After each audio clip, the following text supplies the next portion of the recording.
In a world where most people watch movies and then forget about them, three brave heroes join forces to watch them again and then talk about them. Join them in their epic journey as they go back in time, a decade and beyond, to revisit and break down films from a vast array of genres. Do these movies hold up over time? Are they classics? Find out on Retro Movie Roundtable. Starring your hosts, Bryan, Frye, Chad Robinson, and Russell Guest. Coming now to headphones in your ears. Welcome all you lords, ladies, and knights of the Retro Movie Roundtable. Welcome to the show where we watch movies and then talk about them. I'm your host, Russell Guest, and joining me today is my good friend and co-host, Bryan Frye. Bryan, I hear you're doing some gardening out there in Spokane. Did the garden win or did you win? Oh, I definitely lost. The garden always wins. I've got 1.5 acres that is never finished. So it's not a battle you can win. Just fight. Let Mother Nature take some of that back. 1.5 acres. You're a madman, Bryan Frye. You're a madman. Oh, I know. I'm out of hand. But you know what? I am also very excited today. I'm under the weather. I do not feel very good. But I am feeling better now because nothing makes me feel better than a first-time guest on this show. Today, we have Bears Rebeca Fonte from Austin, Texas. Bears, how are you doing? I'm doing pretty darn good. Thanks for having me. Oh, we are so happy to have you on. What is it you do for a living, Bears? Well, I am the artistic director of the Other Worlds Film Festival, which is a science fiction and horror film festival based in Austin, Texas, as well as I'm on the board of directors for the All Genders, Lifestyles, and Identities Film Festival, which is the local LGBTQ festival here in Austin, and I'm a filmmaker. I have a brand new film that's going to be making its U.S. premiere at the Austin, the All Genders, Lifestyles, and Identities Film Festival in August. That's super cool. Very cool. What is it called? It's called Conversion Therapists, and it is about a polyamorous trio who kidnap a conversion therapist and torture him until he sees the wrong of his life. Is this going to be like a heavy, introspective kind of movie, or is this going to be like a comedy? Because I can see it going either way.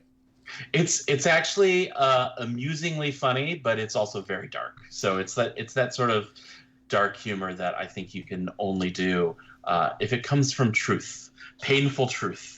So did you write and produce and direct all of this? I wrote and directed, and then I usually can trick someone else into producing for me, because that's the worst part of it. But we did get to rip open somebody's arms with a circular saw, so make it look real. I like it. Yep. So we got to get people out there in the listenership. That's not a word. Listenership. We got to get the people who are listening a feel for who you are. I've presented the three most important questions to basically assume who you are at your core. Are you ready for this? This is dangerous, but okay. What is your first movie theater memory? Actually, this one is a pretty specific and good one. It's Star Wars. I was 2 years old, and my parents went to the drive-in movie theater, and I watched it out of the back of the car. It's the first movie I remember. Wow, that's a great location to see it, too. I mean, drive-in and Star Wars? Oh, man. Yeah. Bryan, where were you when you saw Star Wars the first time? Oh gosh, I would assume a living room. Yeah. I would say it was probably on television. I was 4 years old, and I remember I saw it in definitely a living room on a tiny little TV that had a power knob that you would pull out and didn't have any remote that you had to go up and push. So it did have a VCR, though, and I watched it on tape. And I thought I was Luke Skywalker for a good solid month. That's awesome. Dude, just the knob TV thing just takes me back to like rotary phones, which I miss those. People will understand. Everybody now inappropriately thinks that I'm 60, but that's okay. I love that sound when you turn off a knob television and it makes that little like clicking noise and the picture minimizes into one line. I don't know. I miss that. It's like savoring the flavor for just a second longer. Exactly. Well, in case either of you were curious about this, I found out something new and utterly useless at the Apple Store the other day. There's actually an app you can now download that makes your video camera on your cell phone look like it was a CCTV VH tape recorded. Is there also something you could use to make your footage scramble, like when you try to click on Cinemax late at night and catch a glimpse of like a breast? That's a good idea. I like that. For me, it was the Spice Channel, though. Yeah, that's what it was called. Yeah, it was like a Picasso. It's like one boob was in the top left part of the screen, the other boob was on the middle right part of the screen, and it was green and blue and red and distorted. But you were getting an idea. You were getting an anatomy class there. This is an excellent discussion for how kids today don't know how good they have it. Exactly. And then when you got to the real thing, you're like, I don't understand. Like, this is not at all what it looked like when it was all scrambled on the screen. It's not. Yeah, right. And I get to see it for more than half a second.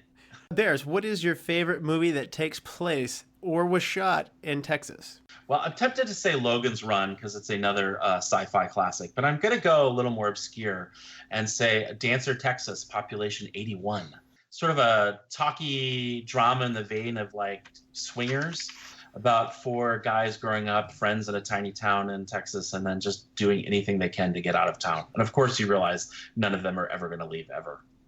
Interesting. I've never heard of this one. Yeah, it's really good. It's from the 90s. The best decade there is. My favorite time. Yes. Yeah. What actor or actress would you most want to meet? I think I'm still on Natalie Portman, and I've been on Natalie Portman since The Professional and Beautiful Girls. And you stuck with her through Phantom Menace. She braved on through some of the worst writing that's ever been done for her. But yeah. Oscar winner. She never ceases to impress me, so. That's a great choice. And if our other co-host, Chad Robinson, were here, he'd second that. He's a big fan. So today we're going to do 1993's Demolition Man. It grosses $58 million. It places 18th in the box office that year. It places just behind the Michael Crichton movie Rising Sun, which, if I'm not mistaken, also has Wesley Snipes in it. And it comes just ahead of Sister Act 2, Back in the Habit. Number 1 movie this year was Jurassic Park. IMDb gives Demolition Man a 6.6. The critics of Rotten Tomatoes give it a 61%, and the audience scores gives it a 66%. So this might seem a little bit lower than what we usually do, but I feel like it's underappreciated, judging by these metrics. Wouldn't you say, Bears? It's extremely unappreciated. I think it's one of the funniest films. I think it's probably the funniest film Stallone ever made, but it's definitely one of the funniest science fiction films, and the cast is fantastic. Yeah, it's a huge cast. I mean, like, surprising. Like, until I rewatched it for the show this time, I just hadn't really given it enough credit for how large and deep the cast was in this. Some people who were just really at the start of their careers, and I think that probably the best thing that Joel Silver did as the producer on this is cast a really fantastic film. Yeah. So, Bears, what was the first time you saw Demolition Man? Well, it would have been in the theaters in 1993, which is when I was seeing pretty much any science fiction film that ever came out. And I think this came out the same year as Last Action Hero, and those were my 2 favorite films that year. So, what were you expecting coming back to it now, Bears? It's interesting because this is a movie that my wife always criticizes me for. If we're flipping channels and this is on, I cannot change the channel. It must be watched to the end. And so I've seen this film many, many times. So I wasn't really expecting anything new, but I definitely was watching it with a more critical eye, I think, than I ever have before. And did that hold up under the critical eye? It still did. I found that I'm not laughing as much especially watching it by yourself. You never laugh as much as you do with other people. When you laugh and be like, haha, isn't that funny? You should laugh too. But I still really enjoyed it. And I thought a lot about the commentary it makes against political correctness, which at the time this movie was made, was a huge issue in America. So looking at it through that eye, I think it really had a lot to say. I like it. Bryan, how about you? Have you seen Demolition Man before? Oh, yes. I had this movie on VHS. It is... this might be my first favorite good, bad movie. Like, it really might have been like the first one that I bought, recognizing it was what it was, and really just doubling down on it. Like, yeah, I gotta own this. Well, for me, this is my first go-round with it. My first time actually passing through, I was like, I had this higher hope by reading the descriptions. I was in for some kind of, gritty movie that it's Stallone, so I didn't expect such, I guess, a tongue-in-cheek movie. And then I watched it again a second time after reading on it, and something changed for me. I may not have had the right expectations coming in the first time, but somehow going through it a second time, I just had fun with it and completely changed my perception. So if anybody hasn't seen it, which you should have if you're going to continue listening, there's about to be spoilers. Just know that it's going to be a fun kind of movie that's playful, as whimsical. Let's put it that way. Yeah, Russell, I think you had the exact same response that most of America did when this movie came out. I remember it being really discussed as being not well advertised for the kind of film it was. And I think if they had better prepared people for it, it could have been one of the biggest hits of the year. At least that's my opinion. So do you feel like the trailers are to blame? Do you feel like the director should have steered into the humor a little more in order to market it? Although 18th on the year is not bad. I mean, but with Stallone in it and the kind of track record he had, and this was also scripted. The original script was by the guy who wrote Heathers. So this was a very smart, dark film that I think they didn't quite figure out how they wanted to go with it, and so they didn't go all in on the commentary that I think they could have done. Okay. Well, as mentioned before, there will be spoilers that lie ahead. We're going to come back after these messages, and we're going to talk about it in depth. It is I, the Governor of the magnificent state of California. I am happy to endorse my favorite audio listening podcast show, the Retro Movie Roundtable. I enjoy listening to the multiple episodes of this fine podcast when I am working out on my glutes, hams, triceps, and buttocks in the gym. I need to stay strong so I can stop the fires with my muscles. Please help me in my efforts to be supportive to the Retro Movie Roundtable when you work out your body. It is very important to do this for yourselves. Go to Apple Podcasts, Stitcher, Spotify, Google Play, or wherever you get your podcasts. Download, subscribe, rate, and review the show. You too can get muscles by giving the Retro Movie Roundtable a 5-star review. Like the show on Facebook. Email to retromovieroundtable@yahoo.com. Take it from me, your 1967 Mr. Universe. This is something you are going to want to do for yourself. And we're back. As previously mentioned, there will be spoilers, so if you haven't seen Demolition Man, you may want to turn this off, go watch the movie, and then come back and enjoy the rest of the podcast. Bears, why don't you refresh people's memory who haven't seen Demolition Man since 1993? All right, so Stallone plays LA cop John Spartan, a.k.a. the Demolition Man, because he has a tendency to blow crap up. After a pursuit of Wesley Snipes, megalomaniac Simon Phoenix ends in a massive explosion and a school bus worth of dead kids. They both get cryogenically frozen in an ice cube prison sentence. 36 years later, when the world has become peaceful, clean, and dull, Simon Phoenix escapes his parole and begins murdering people. The ill-equipped San Angeles police force. Now, San Angeles is the now Los Angeles, San Diego giant metroplex. The San Angeles police force decides to de-thaw Spartan, and Spartan teams up with a 90s nostalgia-loving Sandra Bullock and her uptight partner Benjamin Bratt, but finds as much difficulty in getting used to the brave new world as he does hunting down Snipes. Faced with fines for swearing, toilet paper being replaced by the 3 seashells, and all restaurants now being Taco Bell, Stallone quickly discovers the real reason that Simon Phoenix was able to escape. The architect of the squeaky clean society has one last irritation to remove: a freedom-spewing underground rebel-rouser named Edgar Friendly, played by Denis Leary, whose main crime seems to be stealing food for his followers. Sir Nigel Hawthorne plays the society's benevolent dictator, whose name is Dr. Raymond Cocteau, and though he fears Phoenix, he sets him loose to kill Edgar Friendly. Also, Cocteau's primary advisor is the chubby guy from Beetlejuice, so you know he must be a good politician.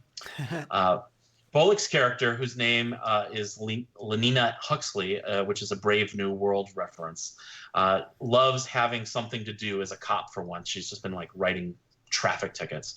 And she even tries to have virtual sex with Spartan because she's so excited, which goes about as well as you can imagine. It's a bit like screwing a glow stick. Meanwhile, Phoenix convinces Cocteau to let him bring back some of his favorite criminals, including then wrestler Jesse Ventura, and they run rampant across the city. And although Phoenix has had something imprinted on him that won't let him kill Cocteau, Jesse the Body has no such restraint, and he ends Cocteau. Of course, the answer for the film is a lot like the answer to Society, which is that Spartan brings together the clean-cut police force and the rough-and-tumble freedom fighters, and together they defeat the forces of chaos and Wesley Snipes, and Stallone and Bullock partake in what they call a primitive fluid exchange, and all live happily ever after in a new society. Hooray, fluid exchange. Yay, fluid exchange. So I've got to start off by asking the question that's on everybody's mind. What's your boggle? Well, yeah, okay. What is my boggle? But what's with the 3 seashells? What do you imagine? How do they work? So apparently Daniel Waters, who wrote the original screenplay, that was in from the very beginning, and he refused to tell anybody anything other than that. So I read a thing where they interviewed Stallone about it, and he said that his theory was always that you use 2 to clamp around whatever waste is there, and the third one to scrape any remainder. It doesn't seem efficient. I wondered if it was like a bidet system where like one's like water jet, and then like one's like air dry, and then like one's like a little bit of like freshener, like and you're done. I don't know. That actually is the best explanation I've ever heard. I don't know. I've never seen these seashells. So, and also, if you hold them up to your ear, do you hear the ocean in them? Or do you hear the far off sounds of someone peeing? So here we have John Spartan. He's sentenced to cryogenically be frozen after, he botches his mission to rescue some people who have been taken hostage from a bus. And again, they sentence him to be cryogenically frozen for, I don't know, what was it, 70 years, Bears? Yeah, 70 years. Yeah. Yeah, they bring him back early. My next question is, who is his lawyer? Because this seems like way over the top. Yeah, I mean, you would think that the Los Angeles police force should have some better support for their police officers. Yeah. I mean, the union alone should stop that. Yeah, I don't know. It's just, it was a total accident. I don't know. Did it irk either of you that somehow Simon Phoenix was up for parole before him? Well, okay, so this is one thing I did learn from the very unspecific Blu-ray director's commentary, which is that the argument for that was that Simon Phoenix had gone into the system before they had put the no parole in place, and that John Spartan had gone in afterwards because obviously his case had gone longer. Wow. So because he had actually gone to court. So, but that was a total, I think, a BS reason for how they explain that. But, plot hole explained, at least. So you get a skill while you're in the freezer, and it seems like John Spartan gets totally gypped because all he gets is knitting. Meanwhile, Phoenix gets he can speak Spanish, and he's a computer programmer, master computer programmer, and karate. Oh yeah, there was like urban combat kill, demolitions expert, like computer hacker. Like, he got all the goodies. Yeah, and all Stallone gets is knitting. He could maybe throw those knitting needles into somebody's eye, maybe. I'm really surprised that didn't happen, now that I'm thinking about it. But, no, I mean, totally. If you look at how easy of a time he had beating the crap out of Wesley Snipes before they go under, like, they had to, raise the bar back so they're somewhat even. I feel like if we had gone into cryogenically freezing at the same time, this would be like, Bryan, you coming out with the ability to walk through walls, and then I can just make a real mean creme brulee. People gotta eat, man. One of those is going to go further on a date. So there's benefits to everything. But if it's a bad date and you got to get out of there quickly, the other one's going to help you out way better. So yeah, that's also true. Isn't it kind of odd that they, I said, I don't know if, I didn't catch this until my second time, but early in the beginning I enjoyed the, I'd lose my head if it wasn't attached, is what Phoenix says. He says, I'll keep that in mind. Were there other of these moments in there that I hadn't caught the first time? Because I actually thought that was pretty clever. I mean, they sprinkle a lot of little Easter eggy kind of things for the rest of the movie in on this, but I think it's just one of those, the more you watch it, the more you're like, oh, I see what they did there. I think another thing is like he blows everything up and everything's in fire, and of course then he gets frozen, and the end solution involves refreezing. So that's just sort of thematic, hot versus cold, and the costuming too, the very blue, cold tones of the police force, which looks like it was, done by some sort of fashion designer. And then you've got Simon Phoenix with his like, sparkling red hair type costume thing. And yeah. It is a very orange shirt. He looks like a distant relative of Mario and Luigi because he's got like the blue overalls and like a colored shirt. So I did see that Stallone actually went on the record saying that it took 5 hours to film the varying shots from the cryo prison. Said it was the worst 5 hours he's ever spent on film. Ooh. Huh. Well, he was in like a bunch of goop like the whole time. Yeah. I guess nearly drowning in corn syrup is unpleasant. Yeah. So I got to ask real quick, though. I've always thought if someone asked me if I could go in the future, like you have no idea what you're getting in for, would you go for it? Would you want to like wake up 50, 100 years from now? And I thought about it before. And I'm like, yeah, totally. I'd go for it. I don't know what's going to be there, but I'm in. Usually the future gets better over time, I think. What about you guys? Would you do that, Bears? I think I would. I mean, can I come back like younger? Because like if I'm going into the future and I'm as old as I am now, I sort of feel like I've missed out of what's going to be all the best stuff. But yeah, I mean, I it's got to be better. I'd at least like to get 2 years into the future and get past the Trump administration. Well, you would have missed the franchise wars, and Taco Bell is now the only restaurant, which that part sounds like a future that maybe I do want to be a part of because I could go for a Crunchwrap right about now. No, those that would have been fried and deemed bad for you, hence illegal. That's a good point. How does Taco Bell even around at this point? Well, if you look at the really portions in that topping. scene, it's like the smallest burrito ever. So they found a way to like make Taco Bell healthy by making it just minimal. See, this is exactly why I don't want to go to the future, is for stuff like this. Like that's very just completely ruining all food for me by going to the future. Like it's a hard pass. I'm good. So it's all vegan Taco Bell now. Okay, that doesn't sound as good now. I'm cooling on it. Bryan, why don't you give us a quick rundown of this cast? It's actually a pretty impressive cast.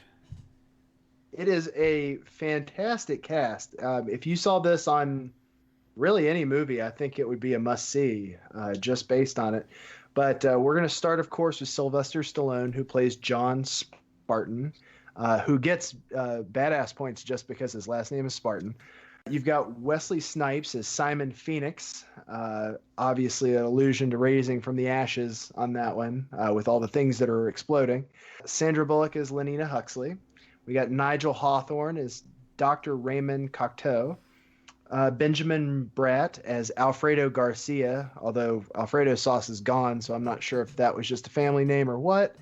Bob Gunton as Chief George Earl, whose glasses will never be forgotten in this movie. We have Glenn Shadix as Associate Bob, and my personal favorite part of this movie is Denis Leary as Edgar Friendly. Huge Denis Leary fan. And you forgot that also we've got Jesse the Body Ventura as one of the people that Simon Phoenix brings back, the criminals. And then also Jack Black has a tiny, tiny little role before anybody knew who he was. Wait, where's Jack Black in this? I've seen this twice now. He's one of the scraps. Yeah, he's underground with Denis Leary. Oh, man. I missed this. Yep. No speaking parts, though. Yeah, I think he's just in the background. I think he had a line. Okay. Yeah. Was he enjoying a rat burger? He's in that scene, yeah. I think so. I think that's the scene he's in. Well, it's also interesting that two original choices for the roles for these main two parts were Steven Seagal and Jean-Claude Van Damme. Van Damme was offered the role of the bad guy, but didn't want that role, and he wanted to be the good guy. Seagal wouldn't play the other part, and he declined, and things kind of changed out, and then we got Stallone. Stallone apparently wanted Jackie Chan to be his nemesis in this. I can't picture Jackie Chan being a bad guy, and he couldn't either, so we got Wesley Snipes in the end. After this casting rotation rolls around, does it feel good, Bears? I mean, yeah, I can't imagine Jean-Claude Van Damme or Steven Seagal being able to pull off the humor in the film. So, and that's what Stallone was looking for. He was looking for a comic project at the time because he had a couple bombs that were not successful from a humor perspective. So he was looking to stretch himself out the way Schwarzenegger was. Oh, okay. That's interesting. That's a good comparison. Arnold had branched out. Maybe he was looking to do the same. I would think if you're a strong man like these guys are, a man's man, your career is going to be elongated if you can pick up the comedy aspect of your career. And as we're talking about this, Dwayne "The Rock" Johnson's kind of doing exactly what you just said. I think this is right after Twins, I think, had recently come out. And that would have been a huge movie for Schwarzenegger. So That's a good one. They even did a little hats off to Jackie Chan in the movie where he asks Sandra Bullock where she learned to fight like that. And she's like, Jackie Chan movies? Yeah, that's true.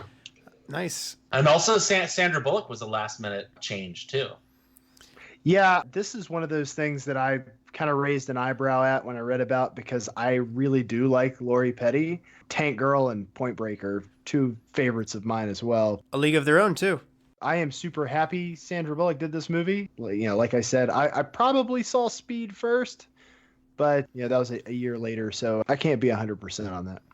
Yeah, this is the first movie I remember seeing her in. I definitely approve of Sandy B in a movie. However, she's not a very gifted vocalist. Her singing was rough. Armor hot dogs. Yeah. I did have that stuck in my head for like 3 days after I watched this movie for this. It is slight torture. That's the one thing about the future that I would never want, which is in this future the most popular music is the television commercials. Yeah. Valley of the Jolly Green Giant. Who's that guy? I want to know who was singing that in the Taco Bell, the fancy Taco Bell they eat out at. You guys go ahead. I'm going to research this. Okay. So you got to ask yourself, if this is the future and the best oldies hits on the radio are old commercials and are about, nothing more than like 15-second sound clips, what is your favorite jingle that you're going to want to hear? I mean, I think my all-time favorite jingle is "I'm a Pepper, You're a Pepper." Always has been. Written by Barry Manilow. I did not know that part. I would go with the Pizza Bagels song. Pizza in the morning, pizza in the evening, pizza at supper time. When pizza's on a bagel, you're going to have pizza anytime. Is that a song or is that just a slogan? Oh, no, there's a song that goes with that. I can't hear it. You got to sing it. Well, I just pretty much did. Do it. No, you spoke it. I deadpanned it. It's true. Pizza in the morning, pizza in the evening, pizza at supper time. When pizza's on a bagel, you can have pizza anytime. I mean, I can give you, I'm a pepper, you're a pepper, he's a pepper, she's a pepper. Wouldn't you like to be a pepper too? Be a pepper, drink Dr. Pepper. Thank you, Barry Manilow. Brian, what song are you going to request on this oldies station?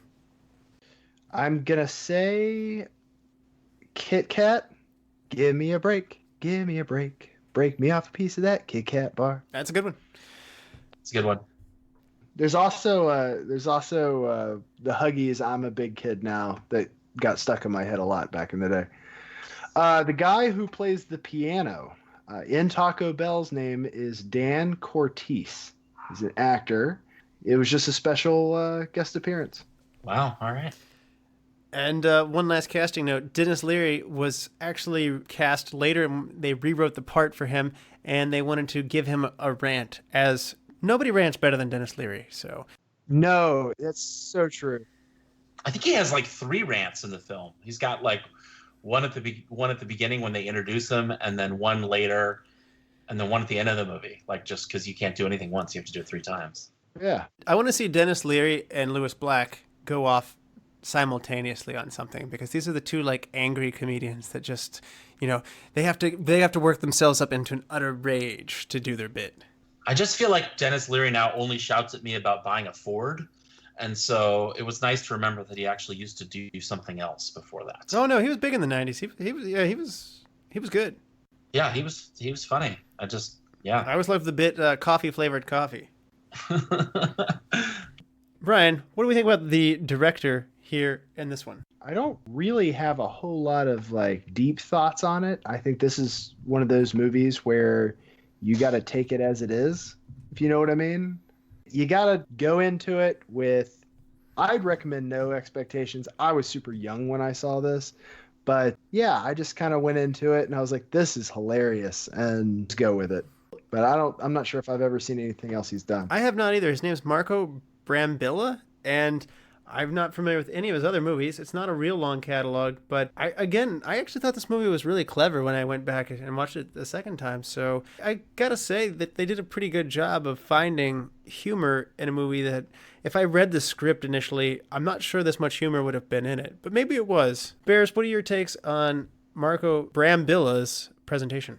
Well, I think everything you need to know about him is that he's basically been doing art since this, like modern arts. And he's gone entirely away from film for several years. He did Excess Baggage with Alicia Silverstone, which is a horrible movie. And his first project, I mean, he hasn't done anything since that. So like basically 20 years out of the industry.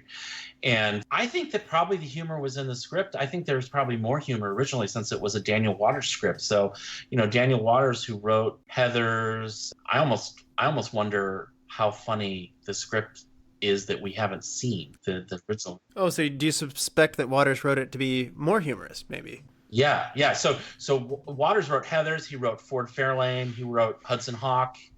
He wrote Batman Returns, which is not a good movie. But I mean, I think that there was a lot of social commentary / dark humor in it, and I think they made it a little more a little more comic-y. I don't know.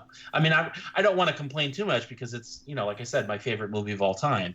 But I can't help but wonder what the film would have been like in the hands of somebody who was really a great director as opposed to just somebody who was there.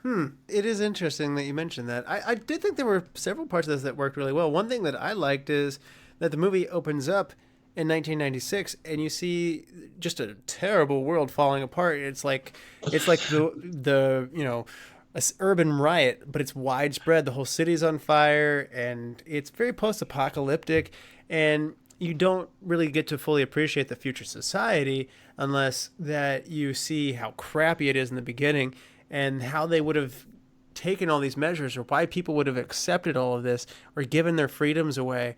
And I thought it was an interesting notion to show the chaos before that. I thought that was a good move on their part as far as the storytelling goes. This has always been a really, really popular genre film with the whole dystopian idea. I mean, I remember watching Escape from New York. There's just been a ton of using the world in ruins. Heck, I even remember, I think there was a Method Man album that was all about Judgment Day or something right around when this came out. I was gonna say, I think the film also gets a little humor right off the bat. I mean, this film came out in 1993, and so the first shot is like Los Angeles in flames, and then it just types on the screen Los Angeles 1996. And I think that actually was intended to be funny right off the beginning, because it's like, no, this is 3 years from now. It's sort of, and then in retrospect now it's sort of funny because it's like, oh, this is the future, and now it's 20 years in the past. So yeah, we're getting closer to the time when they're unfrozen more and more. So it's interesting how much things will have to change before then. We don't ever get a year on the franchise wars, but I feel like that's coming. I want a prequel, kind of like how we got to see a little bit of the Clone Wars in the prequels of the Star Wars movie. I would like to see the franchise wars. I'd like to see Colonel Sanders with like a chainsaw going into like Anchorman style riot with Ronald McDonald with a pitchfork. And then you've got like Grimace like throwing a grenade, and then you've got the King from Burger King over there. Like I'd like to imagine him like with two like kitchen knives, like just slicing people up. Can we get this? Can we make this happen? Maybe Celebrity Deathmatch can claymate this for us. Probably. I feel like that's a real easy sell, actually. I mean, that's a $300 million film probably, but I think I think people will go see that. I mean, it's not any more ridiculous than all the Avengers movies. I guess Taco Bell, the Chihuahua from Taco Bell, was the one that came out on top. So I did find out that this Taco Bell actually exists. Does it? They did Taco Bell built a Taco Bell 2032. Wow. Apparently, in international markets, Taco Bell is not as popular and not as widespread as it is here in America. And when presented in other countries, they went with a Pizza Hut instead. Yeah, the reason it's Taco Bell is because they were having trouble getting different franchises to agree to an R-rated film. Interesting. So the Taco Bell was not afraid of that. And Taco Bell said, yes, bring it. And so that's why it's Taco Bell. Nice. Being that it was in the future, if it was Pizza Hut, I'd be a little bit disappointed if we didn't have Pizza the Hut himself make an appearance. So Stallone is known as the super serious guy all the time. And Bears, you mentioned that he had tried to dip into comedy a little bit. Do you feel like he's a good fit for what they're asking him to do here? Do you feel like he certainly looks awkward and he's out of place? What do you think about his performance, though, in terms of does he nail the tone? I think he does, because his awkwardness is exactly what they're going for. Like the reason why the film works is because it's taking a perversion of your expectations of Sylvester Stallone film and throwing him in a situation where that character doesn't belong at all. You're basically setting up an audience expectation of what kind of world a Sylvester Stallone is useful in, and putting him in a world where he's not useful at all, and then saying, okay, but you absolutely need him. So you've got this person who's used to settling things with his fists, and now he has to learn that he's not allowed to swear or else he gets fined. And so he's very out of place. And I think that the awkwardness of that actually really does sell the film. He ends up being, I think, the most delightful thing about the film, simply because it's so different from any of his other projects, especially at that time. High praise. I don't know. I found myself at times thinking, like you're talking about, I guess I had expectations the first time, and I've not known Stallone to be in this mode, and I didn't know what to do with this movie as a result of that. I felt like if you had put somebody, and honestly, since you mentioned Arnold Schwarzenegger, it is kind of hitting me going like, somehow I think I'd be more prepared for it, but maybe I could see him doing it also a little better. I don't know that Stallone totally lets loose all the way. I think Wesley Snipes had a great time with it, though. He was, I don't know, I felt like Wesley Snipes was another version of the Joker almost. Oh, that's one of my favorite parts of this movie is Wesley Snipes, basically everything. Yeah, he's just chewing scenery all over the place and having a great time. Poking out eyes, hacking computers, shooting up the town.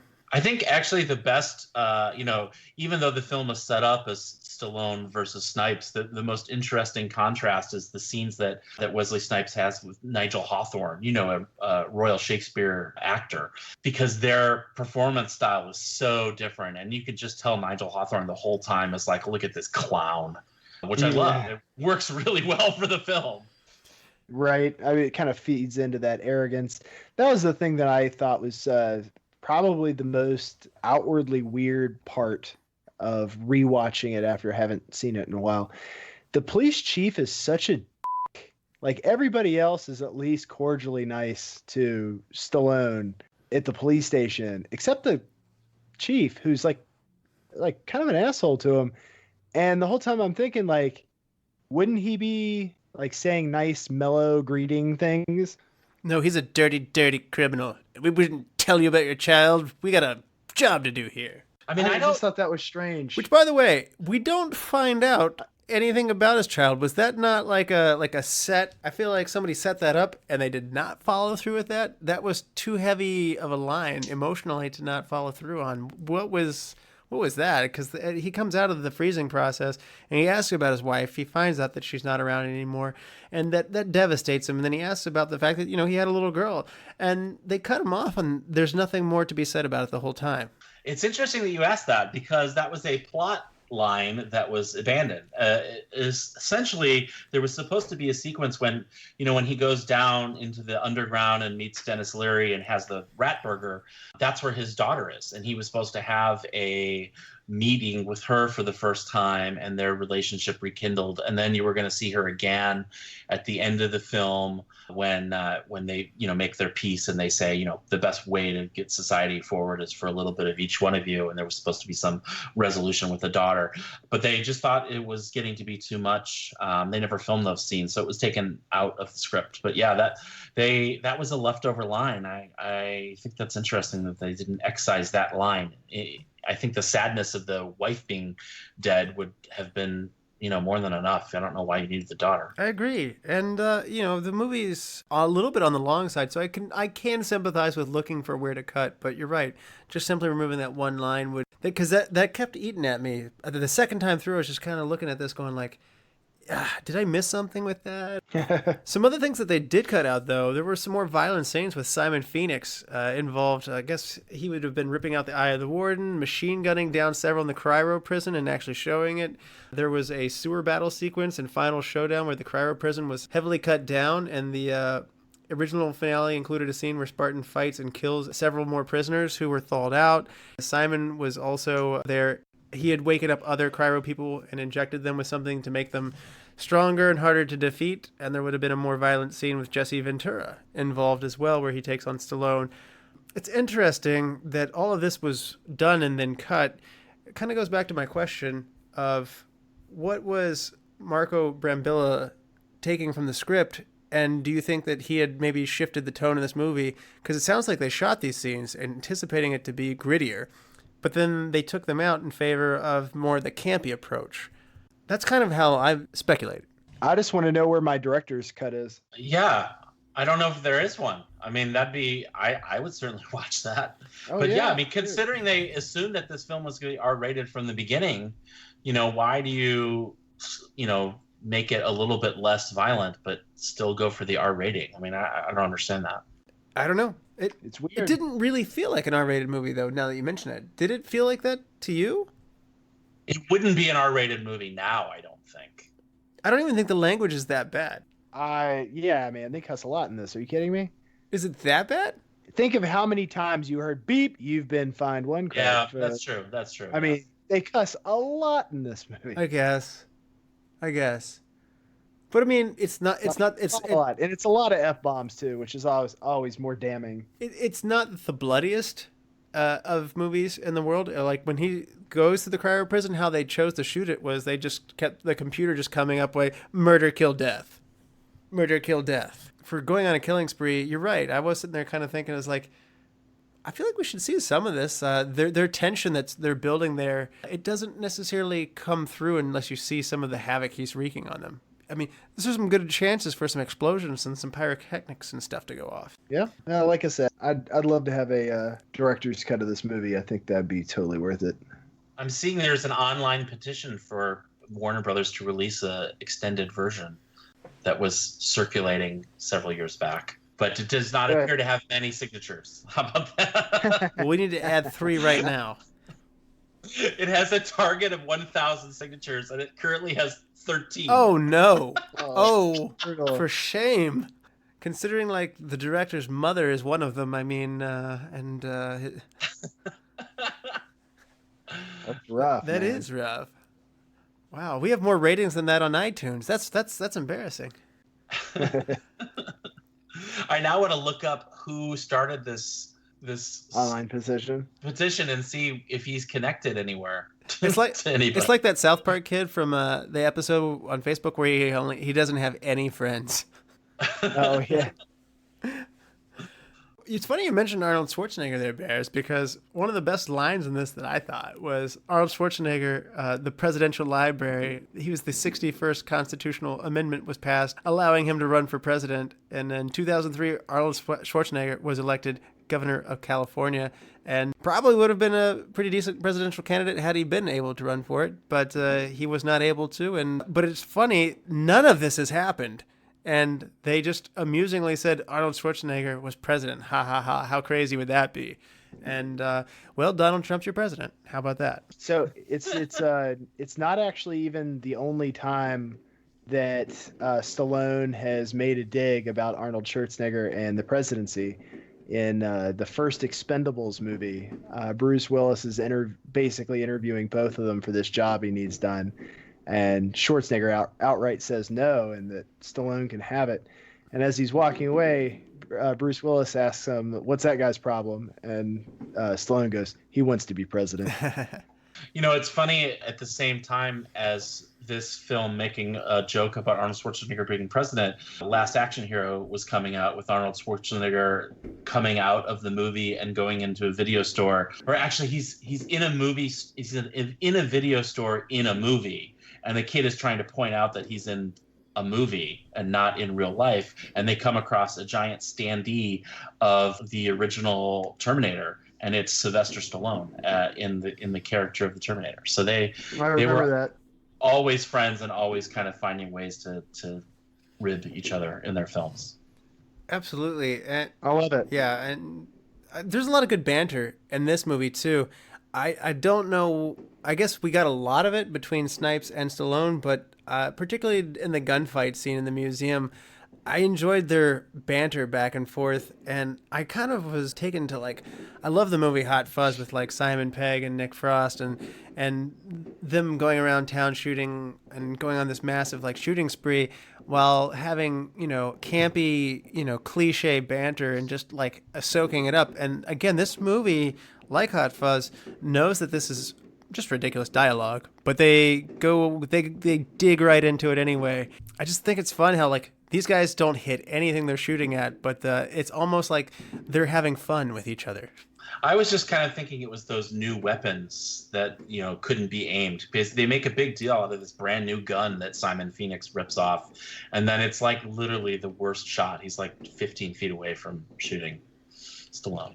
Well, it's almost like a turn-based game where, like, Stallone gets to run away. Oh, the shot went where it used to be. It's like he didn't lead him at all. Yeah, but there is a tremendous amount of, like, disregard for their own, like, what's happening in the moment. Rather, they just want to get one up on each other, in dialogue.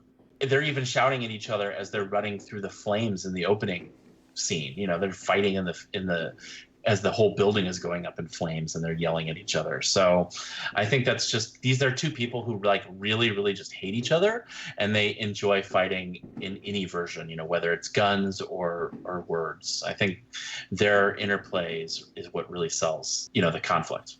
Like you said, it's great. In fact, I think they could have done a little more. I loved the humorous parts of that, and maybe I just wanted to live in that a little bit more. I think in the museum they keep pulling out weaponry they're familiar with.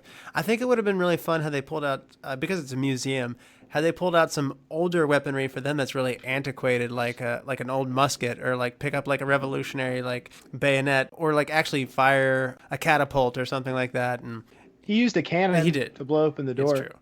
The museum is no longer sealed.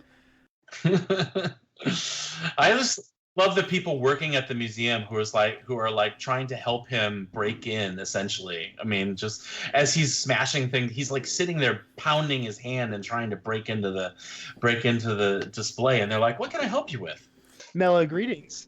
I would have doubled down one more when he asked him, "How heavy are you?" to the guy who came up to him from the museum security, and then he throws him in through the glass to break in. I would have actually thought it would have been funnier had he tried to throw the guy into the case, but then the guy just bounces off and then like flops on the floor. And then something else that he does goes even bigger to get in through it. So, but I thought that would have been funnier just to see the guy like splat up against the glass and then fall on the floor and like have like Snipes be like, man, I'm gonna have to kick this up a notch. There would have been another MF after that for one credit against the verbal morality standard. That's personally my, like, I think that might be my favorite part of this movie is just I don't think that any time that they're indoors and somebody cusses that there isn't at least fadingly in the background one of those things going off. Yeah, if you listen to this film with headphones, you can make out really, really small ones. They really did go all the way on that, so I love it. What are some of the funniest things in this future world to you, Bears? Well, I mean, getting past the 3 seashells and the Taco Bell and the songs that everybody sings, I mean, I think we haven't talked about the way they have sex, which is the most generic, like, it's like pre-virtual reality in terms of, like, completely sitting across from each other, very straight-laced on couches, and the fact that she brings out this like weird jewelry box looking thing that they each put on these headgears, it's almost like a ritual Are you looking at my headgear? I just thought that was such a detail, like, a very, very smart detail. And also her apartment itself, which is just covered in the most ridiculous 90s nostalgia. Like, it just looks like the 90s threw up on her house. Yeah. And her office is like that too. Wait, what year are we in again here? 2032. Oh, 2032. Okay, so 2032, right. And they're obsessed, and this woman is obsessed with the 90s. So that's like 40 years ago that she's obsessed with. That'd be kind of like us, like being really obsessed with the 70s, and like having your room littered with all things 70s.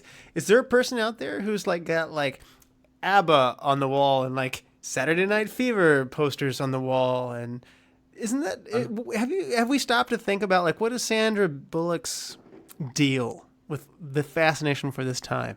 I don't think it was fascination for the 90s. It's she was fascinated with the late 20th century. Is what they keep referring to. Well, but it's also not just pop culture. I mean, a lot of it is like cop related things. Like she's got a big poster of Lethal Weapon on her back wall at her office, which I find really amusing. Yes, she had that big blow up. She had a big blow up of the Chili Peppers album Blood Sugar Sex Magic on the wall too, which had just come out, right? Like a year before that. And I believe Lethal Weapon was produced by Joel Silver, so that was also somebody making a reference to their own film. But a bunch of the toys and stuff that were on her desk weren't 90s specific. I understand a lot of the visuals were, but she just had a bunch of stuff that was like late 20th century stuff. Yeah, but if you look around the police station, everything else seems fairly serious, but her office looks like it's covered with like stuff all over, like it's a Fridays or something. Well, didn't you hear what Alfredo Garcia brings up? No. What specifically was that? Well, he walks in and he goes, "Is there anything in this office that doesn't violate blah, blah, blah, blah, blah, blah, blah?" And she goes, "Only you, Alfredo Garcia." That actually isn't bad. Yeah, I actually like that. I think that's where we actually hear his name. So, yeah.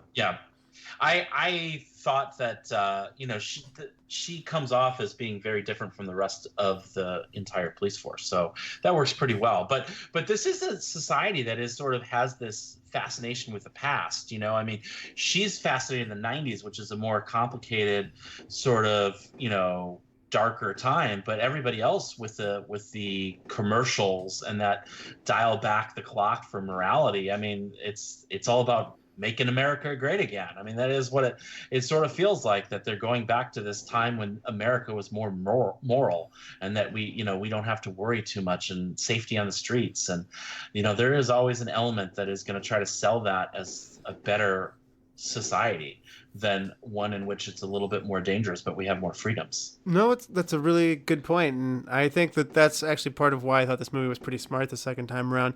I mean, much in the way that Brazil or 1984 even more extremely pointed out, like Bryan was talking about, there are other dystopian futures that kind of are making a political statement on today. This movie is definitely doing that. It's definitely saying if you strip people's rights away, this is what we're going to have. So how much freedom are you going to sign over in the name of security or being safe? How much of do you want to take care of your needs by handing it over to the government versus the government picking winners and losers? And we see that there's this outcast of people who, they're basically sent down to the sewers. And it's really interesting, as you were talking about, and as well as political correctness in that. And they're kind of poking at each one of these things.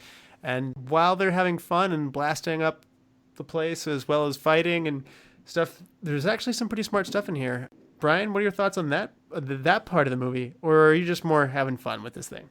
I do more have fun with this, but I mean, you can always draw parallels between political statements that, movies are trying to make, and then, wherever we are in current political climate. But listening to you guys talk about it, I was just thinking about how crazy it would be if what we've got going on now, if they tried to outlaw guns, cholesterol, salt, fatty foods. Like, it's like, I understand that this is 40 years in the making, but oh my God, I'd be handing over my entire paycheck and cursing. Bear's house is going to go over in the heartland of Texas.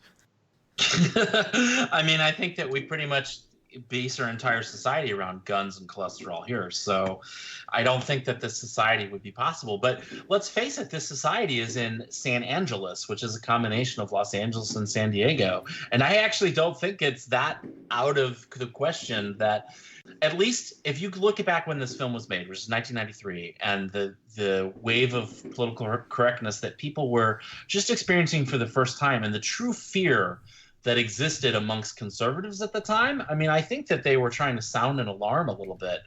And this film is really doing that. It's taking that idea and pushing it to a ridiculous extreme. But it's not out of the question if you were to go from right there and say, okay, and just imagine how bad Los Angeles had gotten 3 years after that point, where they would be like, you know what, maybe this political correctness thing, maybe this is the way to go. Maybe we do need to monitor everything so that we can have a society that functions and nobody has to be frightened the whole time. Yeah, and I'm not sure if it was Family or South Park, but I definitely remember there was a show where somebody wanted to destroy all of the guns and they were burning them up, and then all of a sudden they looked back and then they needed them because they were being invaded. Oh, it was Family Guy. It was like after the apocalypse. He goes, "We will no longer need all these guns. We'll," and turned them into like piping, and then all these like the Stewies with tentacles came out. That's right. And they're like, "Why did we destroy the guns? Save the guns! No, it's too late. They're burning up." So another really fun thing that I noticed in here was I was taken back by the machine therapist that was on there. They were asking this guy how his day was going, and he's like, "Oh, not well. I haven't felt. I've been down today." And the machine goes, "You inspire joy feelings. You look great today. You inspire joy feelings in all of those around you. You are a wonderful person." Somehow the quality of therapy goes down in the future. I just want to imagine an actual therapist who does that, where it's just like, man, I don't know. I've been having second thoughts about living. It's like, don't do that. You're a great person. You make people happy. Well, I mean, people have apps that send them positive affirmations throughout the day, every hour, you know. Oh my God, we're there. It's really the same thing.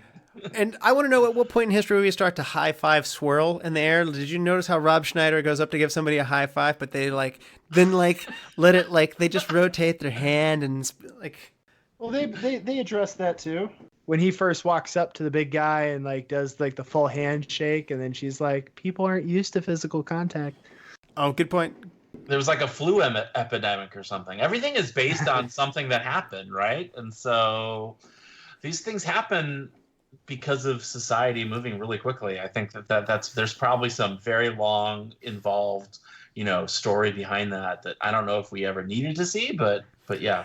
If in 1993 you wanted me to come up with the future of the handshake, I would demand that it would be Will Smith and his handshake with DJ Jazzy Jeff in The Fresh Prince of Bel-Air, where they like kind of lock hands and then like they throw their hand off to the shoulder and goes, psh.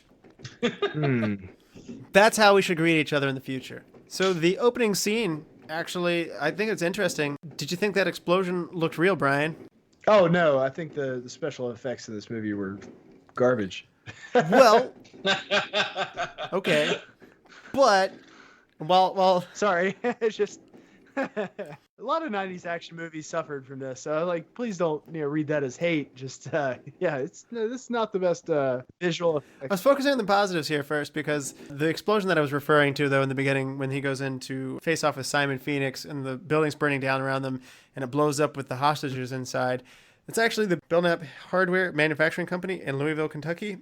They blew up a real building. They really did it. So today you would computerize that in a heartbeat, but it's kind of interesting to think back in 1993, they looked for an old building and they blew it up. Yeah, they had 13 cameras shooting simultaneously so they could get every possible angle.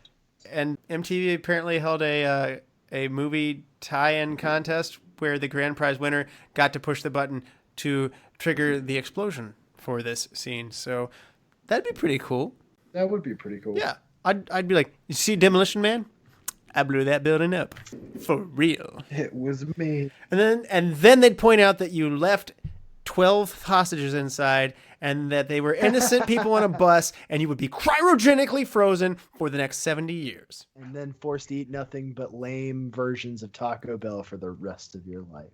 Guys, I did not win that contest. That is not me. Nah, that ain't me. I was lying. I felt like I needed a strong opening line. I do that compulsively. I just like lie and say I did things, I invented Pop-Tarts, that's a lie, Save it while your cryogenic freezing processes and you're learning to knit over the next 70 years. And you'll be darn good at macrame when you wake up too. What did we think about the actual environment, though? I thought this was pretty cool. They found a lot of really interesting buildings and cars in there. Are actually a lot of them are prototypes of future models of the cars. There are only 2 old ones in there. You got the 1970 Oldsmobile and the 1982 Buick Skylark in there as well. But everything else is very futuristic on steroids. And I actually really like the cop car Sandra Bullock's driving around in. It looks pretty cool. I think they did a really good job of sourcing the cars so that they looked like just the right amount of futuristic, but I still found them believable. They didn't seem too ridiculous, but they all seemed to fit into this world. I think the biggest thing was the way they shot the streets around, so you never saw too many other cars in the background, because that would have just been ridiculously expensive. The police cars, they always kind of reminded me of Audi's architecture for their vehicles. Mm-hmm. This is really cool. And, I'm an architect, so I'm paying a little extra attention to these things. I'm not going to go through each of the structures, but I wanted to point out that in 1993, we're still in this wave of funky, turn back to the past, rejecting modern notions, and postmodernism is really big, but this movie didn't go that way. They found buildings in the early 90s that were still kind of being done in modern principles, and so you have this there's a high-tech sensibility to them, and they're not this minimalistic, clean modernism that you see later on. So in a way, this is a very, very short-lived chapter of modern architecture that you see in the late 80s and up to mid-90s. And it's actually a pretty interesting collection of buildings that did that at this time. So kudos to them, because at the time, you'd be getting a lot of pretty much playful, colorful buildings that were very eclectic in nature and doing all kinds of sad things for me in the world of architecture. But I thought it was cool that they bucked those trends and found the most modern things around at the time and called that the future, just like they did with the cars. So they actually did a pretty good job of creating a futuristic society just by looking around at where things were at the day that were thinking ahead, whether it be with the cars or the buildings. Again, both of those things were bucking the trends for the time. So I just really appreciated that the second time through.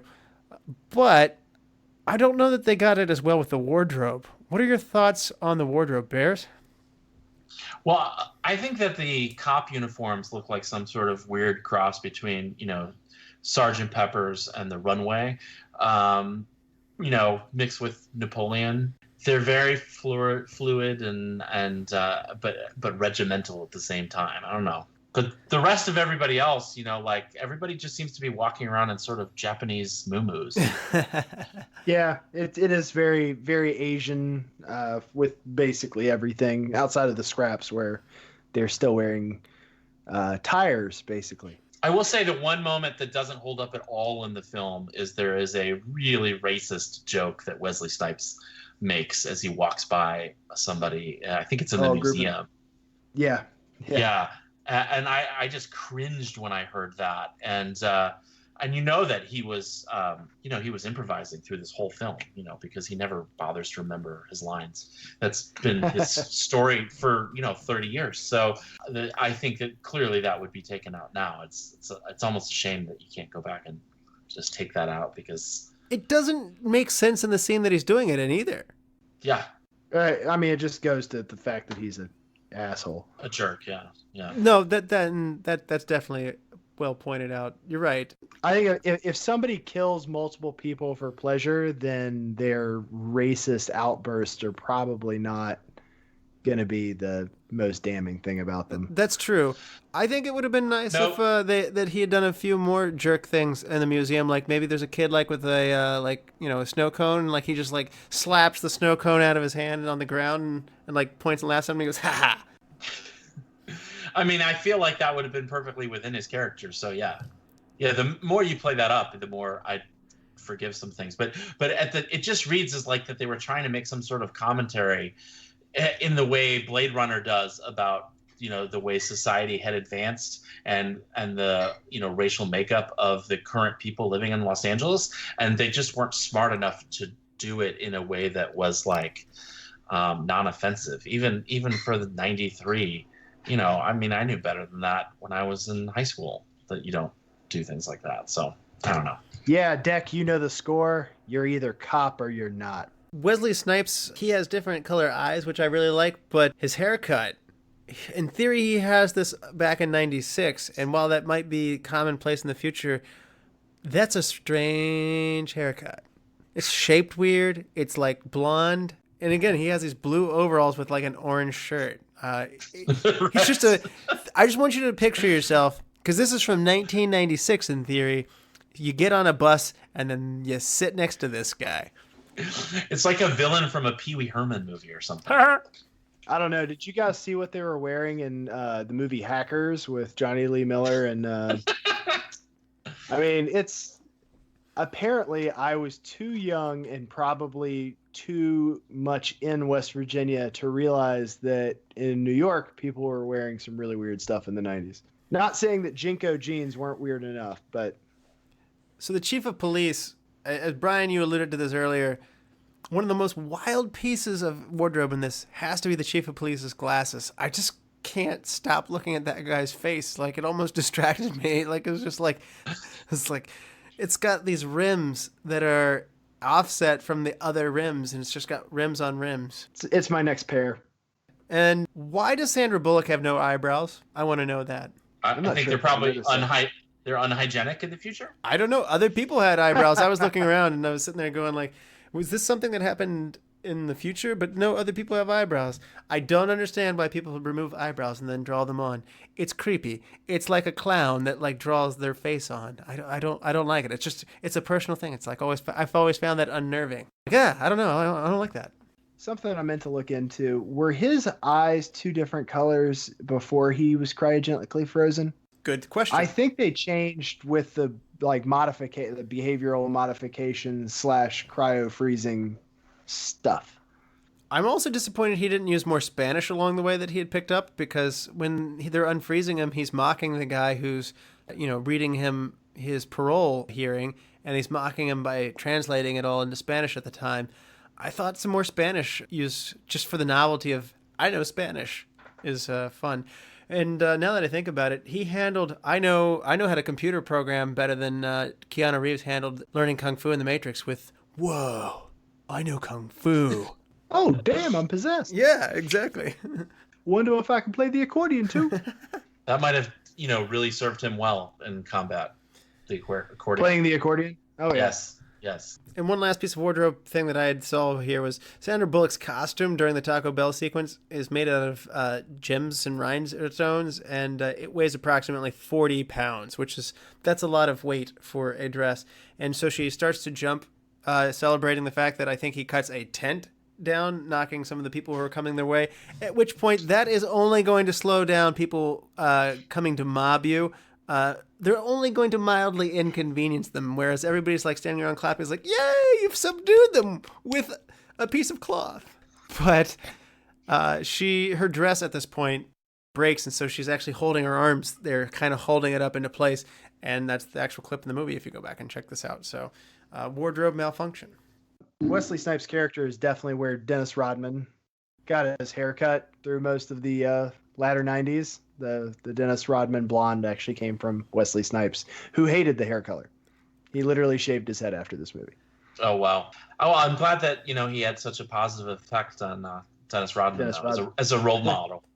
Right? Dennis Rodman was like a normal guy in the 80s, and something snapped in him, and then it just all went crazy. Like, he had no tattoos, no weird haircuts, no weird piercings, and next thing you know, Lenny Kravitz. He's hanging out with Kim Jong-un. What did we think about the music from this movie, Bears? The first thing that always ruins the movie for me, like the first time I watched the movie and I'm like, ugh, is at the end when they kick in this, Sting song where he does a new version of Demolition Man. and it just felt really hokey. I was like, did you pick the entire title based on the idea that you wanted to play this song, which isn't that great of a song? So that doesn't work at all. But I think we've already talked about the greatness of the television commercials, especially in the Taco Bell scene. I think the score itself works. It's fun. They mix together some sort of computer elements with some more traditional type scoring. So it feels right for the movie. It doesn't necessarily stand out either which way for me, I guess. I actually thought some of the scenes in the early going, also during the cryogenic freezing process, when the title credits are running and whatnot, I actually think some of that stuff's pretty good. And again, when I started watching this movie the first time, that's one of the things that made me think that we're in for something a little more serious, was the music. Somehow, I question, should the music also have dug a little more into the campy side of things? I don't know. I'm still finding myself asking myself, as the director, would I have steered more into the humor side of this? Did they get it exactly right? Or am I trying to pull it too far away from the action fighting thing? Because I think today we look at this as, I think it actually watches better today. Am I wrong in saying that? Like, somehow the parts that were shortcomings at the time have now turned into nostalgic, campy things that are just over the top, exaggerated, ridiculous, and fun. I think so. But I will say I've loved this film for 25 years. So I still loved it in 1993. I think it's just it has aged better. I wouldn't have said it was my favorite film of all time in 1993. So good point. I mean, in 1993, if you asked me what my favorite movie was, it might have been like The Muppet Christmas Carol. So I don't know. Dunstan checks in. I laughed, but I really enjoyed that movie. So I did too. It's a well-made film. Yes. The name said it all. Dunstan was there. He checked in. It lived up to its name. Hijinks ensued. Look for this, Bears. I would say look for the designs of the interior of the police station, which feels more like some sort of weird like phone operation center rather than actual police station. Yeah, call center. It looks completely different than what you would expect a police station. So I like that. I think the design, the teleconferencing, I think that they do, video conferencing. And you mentioned the therapist scene. I think all those kind of modern touches that at the time were like, this is ridiculous. And, oh, will they ever have that? Self-driving cars.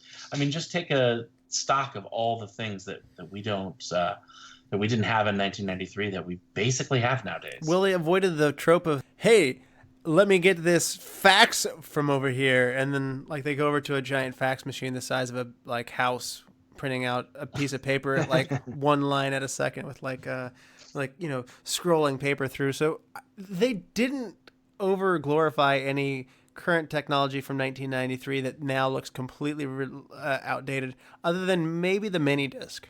They mentioned the Laserdisc. Yeah, I've got it on Laserdisc. But I do like the fact that the computer screens are all designed to be very simplistic, as if, in the future we all only like to look at things and not actually read anything. And that seems to be pretty on point too. It does.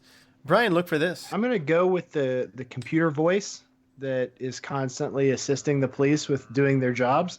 It is actually the same computer voice from The Thing, and the voice actress is Adrienne Barbeau. Interesting. My look for this is a trivia question to you both. Price is Right rules, so you can't go over. What is the body count in this movie? I'm going to say 45. 45? And Brian, what is your body count for this movie? I'm actually going to go low on this because they spent a whole lot of time shooting and very rarely hitting anything. So I'm going to say 15. Oh, wow. Bears is going to take this one. It's actually 72, according to the internet. So if I'm wrong on that, forgive me. I didn't count every exact one of those, but it does seem legitimate. I guess they're counting the beginning. He's racking up deaths by, taking out the goons and stuff like that. Oh no, there were only 8. He says that there's 8 of them, all his guys, and those are the only guys I actually see get hit with bullets through most of this movie. Well, then there's the Now I tell you what, I didn't take into account all the people Phoenix kills. murder, death, kill. Yeah. Now, are we including the children in the school bus that he killed before the movie actually I started? think you should also count that because there was a number given as well. Yeah, that was 30 bodies. Yeah, well, right there. There's 30 right there. So 72. You ready to hand out some awards, Bears? Oh, yes. Let's do it. All right. MVP. Who is your MVP of Demolition Man? I got to go with Sylvester Stallone. For me, he makes the film with his awkwardness and, fish out of water quality. I like it. And Bryan, who's your MVP? I do this often to Russell's chagrin where I'll just go completely outside of the box. But my MVP for this is Denis Leary. His rant about smearing green jello all over himself is by itself would have won him this award. Well, not to my chagrin, because this time I'm going to go with Bryan and just go way out there with you. I'm going to go Denis Leary as well. Somehow he stole the show for me in this, and I wish he had been in it more, so. I'm such a big Denis Leary fan. If neither of you have ever watched Rescue Me, I highly recommend it. It was a phenomenal show. Best supporting actor, Bears. I'm going to have to give this one to Nigel Hawthorne. I think he feels like he's acting in a completely different film, which I really enjoy. And he ends up being very funny. Bryan, who's your best supporting actor? I went Wesley Snipes on this one just because I felt him really enjoy what he was doing this whole movie. Interesting. And they would actually allow him to film his own stunts, and then they would go in and refilm them with stunt doubles. Snipes is good in this one, and I'm going to go for best supporting actor, Bob Gunton. He's the chief of the police, and he's got weird glasses. And you might also know him from Leland from the Daredevil TV series, he's not a likable character in that, or also, more so, the warden from the Shawshank Redemption, also a dislikable guy there as well. He is also dislikable here, and somehow, I don't know what it is, it's just, like Frye mentioned, he's the only guy treating this guy who's been cryogenically unfrozen, who's there to save the day. He's just utterly repulsed by him the whole time, and somehow that strong reaction stuck with me, so I'm going to go Bob Gunton. The hierarchy of the civilization still seemed to be fairly arrogant. I was really meaning more just in the police station. It seemed like everybody else was very welcoming of him, except the police chief, who his attitude more reflected the Cocteau and all of his dinner guests all seem to be very snooty anti-him. So it's weird. You see more of the working class group warmly or living by the standards. It's almost like how communism failed in Russia, where you had the vast majority of people living one way, but the people who actually institute that way of living don't live that way. That's a good point.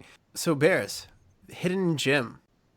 I'm going to have to give a shout out to Glenn Shadix as Associate Bob, the assistant to Mr. Dr. Raymond Cato, the assistant to Nigel Hawthorne's character, because he's just so quirky, and I don't think that guy got enough work. Yes, you can't have him in enough, and the way he just switches from being all in on Cocteau to like, oh, I guess Simon Phoenix is in charge. Okay, I can be really helpful to you now. That sort of lack of loyalty, I loved. Yes, I love it. Yes, that's my pick as well, and you nailed it. So, Bryan, who's your hidden gem? Hidden gem. Well, I was actually I brought it up a little too early, but I had it initially down as the computer voice for The Thing. I'm actually going to go with one of the things I thought was super interesting. It's not really a hidden gem, just something that if you ever do rewatch it to look out for. The fact that a lot of Wesley Snipes' moves in this are actual karate moves, but they're jerky because I guess he's too fast for camera film at that time. It would look blurred. So my look for this is watch how he tries to slow down real stuff he knows how to do. Wow. Yeah, it's like Randy Moss when he went into the huddle one time. He said, "Throw the ball as hard as you can, and I'll slow down and catch it." So, best shot of the movie, Bears. I mean, you got to go with the opening shot of the Hollywood sign in flames as a setup, along with the super title, 1996. That's a great opening. Bryan, best shot. My best shot for this is whatever they did to make Wesley Snipes freeze at the end for his eventual decapitation. Interesting. I actually did. I thought that was really cool for the time. Are you talking about like when he gets beheaded and like the blood is like all a solid and it like scatters out in like particles? Well, it was the whole process of the little blue dot hitting the ground and flash freezing everything within a certain area. Okay, yeah. A little before that, then, yeah. For me, my best shot, I'm going to go with another cryogenic freezing scene, but it's going to be more at the beginning. I guess you mentioned that Stallone said this was the hardest time that he's had making a movie. Well, I'll say it was well worth it. I just really thought that rotating zoom shot as the liquid is filling up in that cryogenic freezing tank and the body's being suspended in there, it's really good. And I actually think The Matrix might have taken a little bit of a nod from this later on when they shoot their humans being harvested in the fields by these machines. And so, good shot there. I thought there was a lot of good camera work there in the beginning while the credits were rolling. I was a little irritated that the credits were rolling at that point. I feel like they should have rolled those credits earlier. Bears, best scene. I got to go with the initial scene in the police station in which Stallone has to confront not being able to flush the toilets and goes off on a bunch of violations of the verbal morality credits to get some paper for himself. I also enjoy when Rob Schneider's like, ha, ha, ha, he doesn't know what to do with the 3 seashells, and then all of a sudden, like, Stallone like looks at him and like, I'm happy you're happy. Bryan, best scene. My best scene, I think, is probably going to be any of the pure one-on-one Stallone Snipes fight scenes where they quip back and forth. I just really thoroughly enjoyed all of that. Yes, I'm going to take that and then be more specific and say with the gunfight in the museum was my favorite scene. Time to die. You forgot to say Simon Says. Like, like, give me that all day. There's terrible marksmanship in this, but great banter. Well, that's why they keep missing. They're thinking too much about what to say. And you know what? Bullets have been mostly destroyed, and like, did you notice the amount of shooting they did in this? It's like, are they making more bullets, or what kind of museums? Like, we kept 12 guns, but we kept all of the bullets. Well, I kind of assumed that once he got down to the sewer place, there were more guns. Okay, that's fair. Off market, black market guns. No, because Denis Leary didn't have any guns. He had it. Yeah, he did. He had that weird shotgun pistol. Yeah, but mostly they were like attacking with forks and knives. I mean, he makes a comment about that. Yes, it's true. Well, all he says is use these weapons to shop for dinner or groceries. I think they should just hurl rats at them. You know, if they bite you, you'll be infected with the plague. I mean, that's very effective. It's a rat burger. Yeah, just throw rats at them. Change one thing, Bears. I guess I'd like just more of the fun and games before it gets bogged down in the plot of trying to figure out why Simon Phoenix is there. I want more of the fish out of the water stuff with Stallone. I like that. I guess that's not one thing. That's just like 20 minutes of the film that I want it to be 25. I like the fish out of water moments as well. Bryan, change one thing. You know, most of our change one things in this show are usually around either a movie being too long or too short. I'd love to break that cycle, but I want a director's cut, man. I want to see everything they already filmed and cut. Yeah, you want to see Simon go on that killing spree.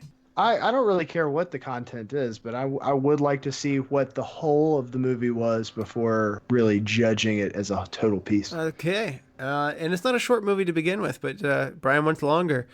I'm going to go with my change one thing. I'm going to have Spartan start a revolution that brings in the scabs from the sewers and leads them to overthrow the masses. I feel like a bigger scale battle where the authorities are being overthrown by those who are being repressed would be A, fun and inspiring, but B, my ulterior motive here is it gets Edgar Friendly, played by Denis Leary, more into the back quarter of this movie and making him a bigger character where Stallone and Leary team up together to lead on the resistance. Go bigger, I say. I'd like to see that movie. Yeah, I think that'd be good. Best quote, Bears. It's a There's triptych. so many. It's a triptych from Sandra Bullock. Let's go blow this guy. He finally matched Away. his beats. Blow this guy away. I guess you really licked his ass. That was great too. That was one of her best flubs. Oh, that was Bryan, what's your best quote?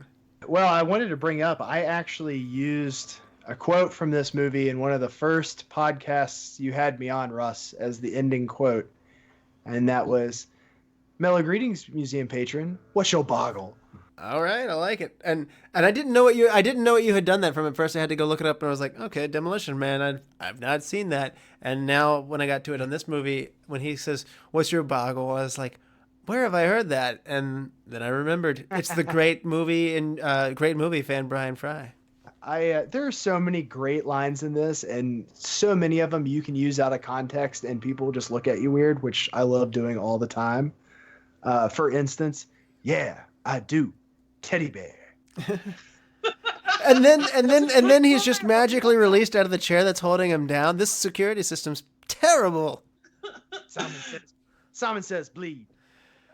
It's a great screenplay. It really makes me want to read what the original screenplay was before it was rewritten. I don't know. My best quote's actually going to be some very minor characters. Early in the movie, they're talking about how destructive the Demolition Man is and his method of working, and you have a news reporter like interviewing him as he's pulling a kid out of. It says, "How do you justify destroying a $7 million mini mall when the little girl's ransom is only $25,000?" And the little girl on his shoulders, who's been rescued, like looks over at the news anchor and goes, "F you, lady!" And John Spartan goes, "Good answer." That was amazing. Yeah, I rewound that. That was really great. The kid delivered a great job on that. I considered hitting Jim just for that kid. Rarely do you get a little kid that pulls off a moment like that. Usually those are just thrown into films and they just don't, right. It's either a young kid or an old woman, but this kid really nailed it. I do have a runner-up, though, with Wesley Snipes. Simon says, "Sorry, Rambo, I need to borrow this." And he takes a gun from the display, and obviously Rambo is a reference to Stallone. That was great.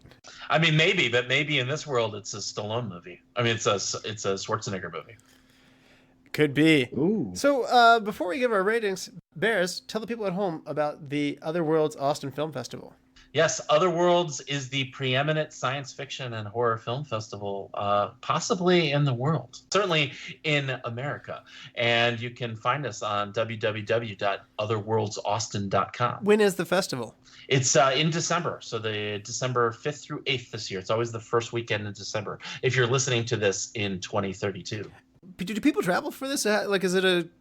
Yeah, absolutely. We get people who come from all over the country, and we have filmmakers from all over the world. Last year, we had filmmakers from Taiwan and Australia and Sweden. So we have a lot of filmmakers that come in and a lot of fans who've been with us every year for the last 5 years. You mentioned having a film out. Where will you be able to see that as well?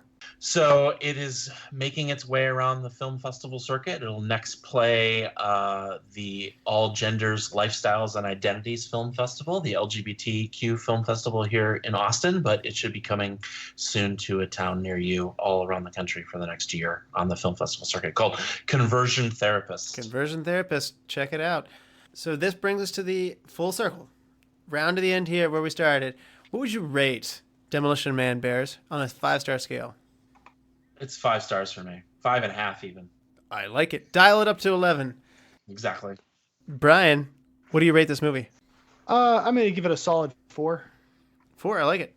First time I watched this, I actually would have given it a super low rating because it kind of got done. Maybe I wasn't in a good mood or something, and seriously. Yeah, I came out of there going like, man, I'm not feeling this, and I was thinking more like along the lines of like a 2-star movie, and then I watched it and I enjoyed it more, and I'm gonna bump this up to a 3.5. And I suspect maybe over time, because you guys have seen this way more than I have, I think the humor is going to shine through more as you go on. I'm going to guess, like I said, I think this movie has aged really well, and it's better today than it was in 1993. And that's an interesting thing for a campy movie to do. Agree. Time to help pick a movie for next time. Bryan, you look like you're the man for the job. You ready? Oh, I'm always ready. I hear we need to do a great fight scene. So we're going to go with option 1, Bloodsport from 1988. Follows Frank Du, an American martial artist serving in the military who decides to leave the army to compete in a martial arts tournament in Hong Kong where fights to the death can occur. Option number 2, Mortal Kombat from 1995. 3 unknowing martial artists are summoned to a mysterious island to compete in a tournament whose outcome will decide for the fate of the world.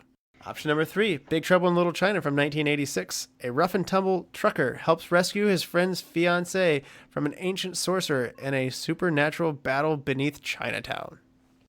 Oh, those are all excellent choices. I would love to review each and every one of them, but I would say Bloodsport is the way to go here.